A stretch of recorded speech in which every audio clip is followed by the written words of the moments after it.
Okay, so I don't need to say much except that I am back, sunny old London.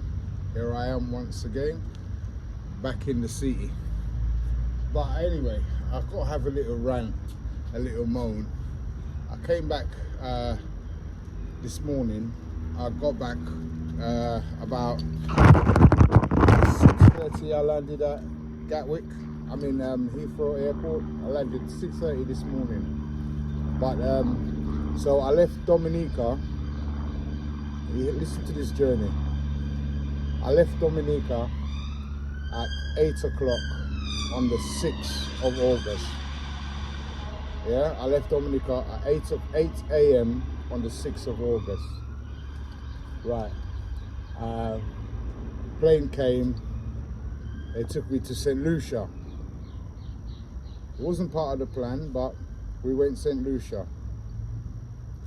I was stuck in St. Lucia airport for 5 hours. Right? So when you get into the airport, I don't know, it was not a planned stop, or for me anyway.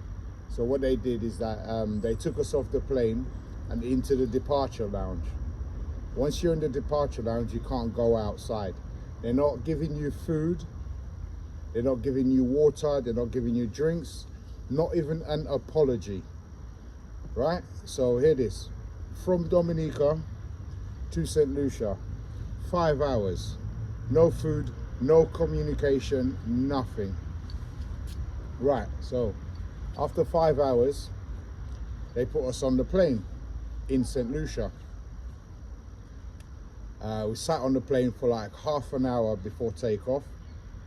Then suddenly the pilot says, "Oh, we can't go nowhere.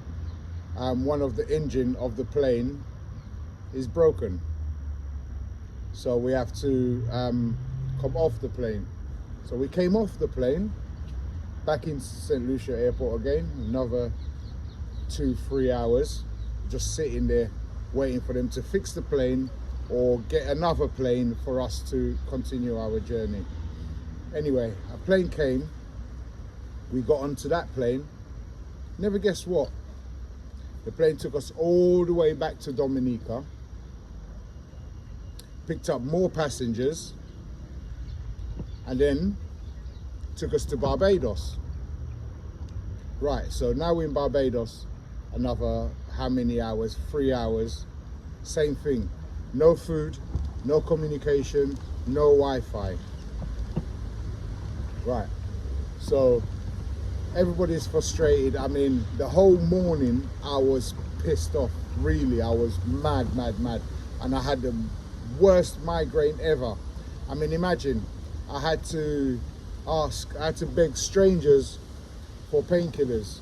And fortunately, there was a lady there with her brother who was traveling, who happened to be a medical practitioner. So she had stuff in her bag and gave me 2 painkillers. So in all this, I couldn't even argue or speak up for myself because my head was killing me. I spent the whole morning in Screwface, like right up until to the afternoon. So anyway, eventually in Barbados now. So remember, you know, we went from Dominica to St. Lucia. 5 hours in St. Lucia, back to Dominica. From Dominica to Barbados. 3 hours in Barbados before anything can happen. So anyway, gone to the departure lounge in Barbados, and they're saying to me that I'm not on the list. I'm not known to them. Like, I have not checked in. I'm like, what do you mean I haven't checked in? Of course I've checked in. Why am I here? It says, oh, you're not on the list. You're not checked in. We can't fly. Oh man. Things just started to get from bad to worse now. I started having a panic attack. Half of it was real, the rest of it was put on, because what they were saying, they wanted me to stay overnight in Barbados on my own expenses, and I was not having that. And I was tired, angry, hungry, and so I was not going to take I wasn't going to stay a night in Barbados at my expense as well. So I told these people, look, listen, I've got to pick up medication. I haven't got no money on me.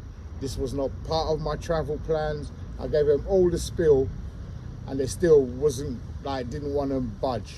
Eventually, I think one of the ladies there took pity on me, and she organized for me to get on the flight, minus my luggage.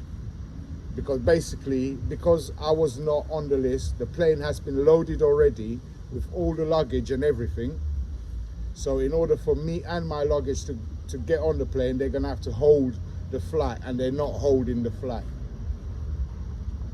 So I said, all right, put me on the flight. Eventually I got onto the British Airways flight to come back home. I just wanted to get home after all this. Don't get me wrong, I enjoyed my holiday. There's nothing wrong with the country, St. Lucia. There's nothing wrong with the country, Barbados. But the customer service at the airports is terrible. Trust me. This is probably like, I've got to put this down as one of my worst travels ever. In my worst transit, from coming from Dominica back to the UK. This was the worst ever, because these people, for a start, in the airport, you don't get no Wi-Fi. You've got to beg for Wi-Fi. And that's both airports, St. Lucia and Barbados. They don't feed you, they don't talk to you, you don't see no one, you just sit in the departure lounge. You can't go outside. Everyone is frustrated, everyone is angry, everyone is moaning, and you're right there in the middle of it all. So let me tell you, Inter-Caribbean is the airline that I used. Inter-Caribbean. Not for me. If I can help it, I will never ever use Inter-Caribbean again. Matter of fact, Dominica is in the process of building an international airport. I didn't believe it, but I went to see the site myself, and I can see the works being done, and eventually they should have an international airport. Now, I don't care if I'm 101 years old. I would take that trip just to get a straight flight. Yeah, trust me, I would take that trip just so that I can get a straight flight from London to Dominica.